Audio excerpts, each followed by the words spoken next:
Epilogue, the next chapter. I'm a person who thrives in one-on-one meetings. I can thrive in groups if I'm comfortable, and I can thrive on my own and need to recharge at times, but one-on-ones is where I feel most comfortable. That's usually how I meet with my friends, and that's how I was meeting with a friend from high school and college one day. Near the end of the meeting, I asked the question I usually ask my friends. Is there anything I can be praying about for you? It was funny because even though it'd been a year since we met, my friend knew I would ask that question. She replied and then asked me the same question.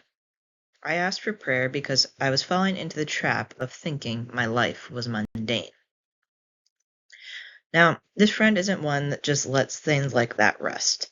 She wants to dig deeper, to search for the meaning behind the words we say.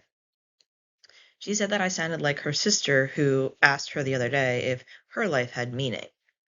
To this, I immediately replied that I know my life has meaning. Then why are you feeling this way? She countered. This caused me to pause because I knew that I was feeling this way, but I didn't know why. I dug deep to try to figure out the reason. I spoke the words as they came to me. I was impatient for my next chapter of life.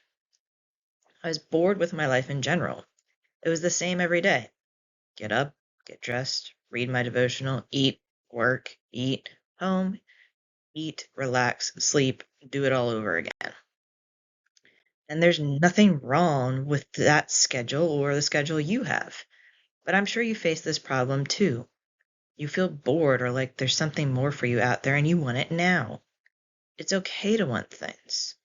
It's just we shouldn't let the desire for those things or new chapters take away from the here and now. In looking at my life as mundane or boring, I was missing out on the little miracles right in front of me. I was missing out on the chapter God was writing in my book. Psalm 139:16 says, Your eyes saw my unformed substance. In your book were written every one of them, the days that were formed for me, when as yet there were none of them. God is writing our stories. He has a plan for each of us. We just need to surrender to His will.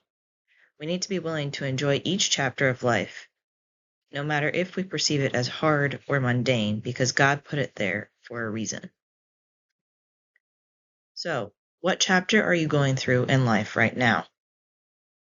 How do you feel about that chapter? How can you trust God with each chapter of your life?